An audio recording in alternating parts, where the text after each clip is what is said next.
Poutine et Trump vont se retrouver pour un premier sommet, dans un pays tiers. Vladimir Poutine et Donald Trump vont se retrouver prochainement, dans un pays tiers, pour leur premier sommet bilatéral afin de tenter de relancer les relations tombées au plus bas entre la Russie et les États-Unis.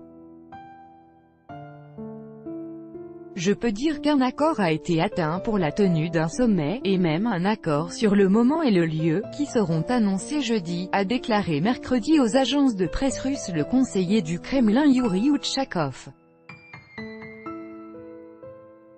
Ce sommet aura lieu, dans un pays tiers, très pratique à la fois pour la Russie et pour les États-Unis, a-t-il ajouté à l'issue d'une visite à Moscou du conseiller à la sécurité nationale de la Maison-Blanche John Bolton. Il semble qu'on va probablement se rencontrer dans un avenir pas trop lointain, a confirmé depuis Washington le président américain, en attendant un compte-rendu de son conseiller. Affirmant son intention d'évoquer notamment les crises en Syrie et en Ukraine avec son homologue, il s'est montré prudemment optimiste. Peut-être que cela aboutira à des choses positives. Beaucoup de bonnes choses peuvent intervenir lorsqu'on rencontre les gens. Donald Trump avait mandaté son conseiller à Moscou pour poser le cadre de ce sommet très attendu visant à réchauffer des relations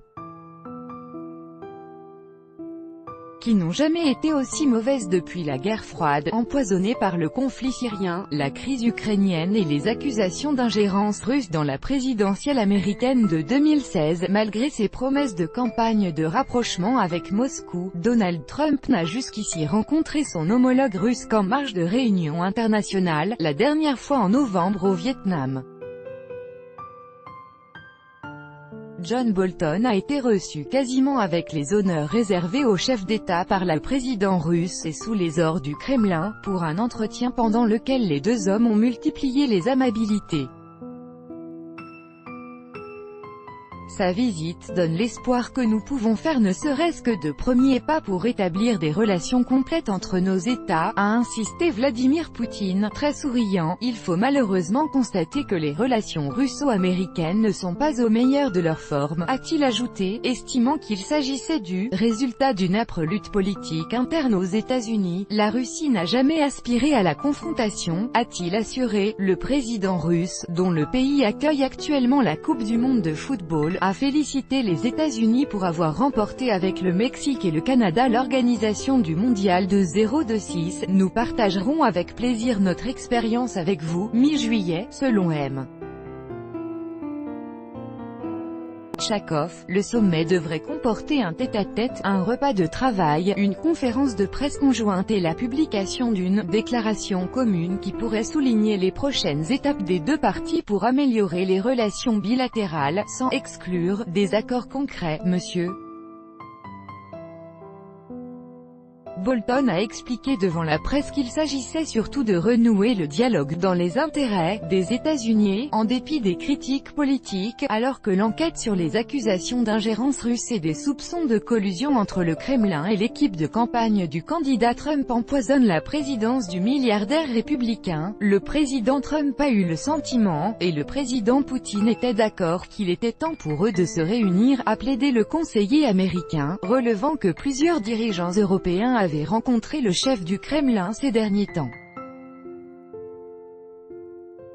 La tenue du sommet est, en soi, un résultat. Lors de ce sommet, Donald Trump dira clairement qu'il est totalement inacceptable de s'immiscer dans nos élections, a assuré le secrétaire d'État américain Mike Pompeo lors d'une audition parlementaire à Washington.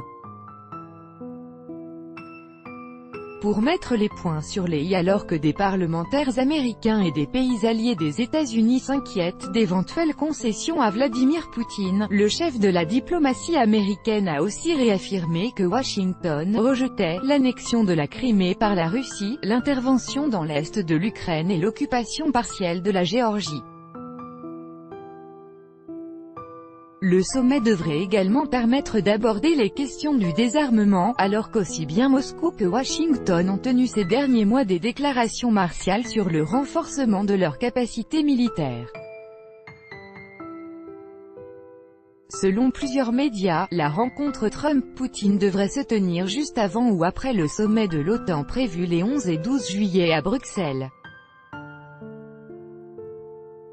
Le 13, Donald Trump est attendu à Londres, tandis que le 15 Vladimir Poutine devrait assister à la finale du mondial de foot. Vienne ou Helsinki sont les principales villes évoquées pour accueillir le sommet, qui interviendra dans un contexte tendu entre Donald Trump et ses alliés européens, leurs différends ayant éclaté au grand jour lors du G7 au Canada début juin. Tout droit de reproduction et de représentation réservé, copyright 2018, Agence France Presse.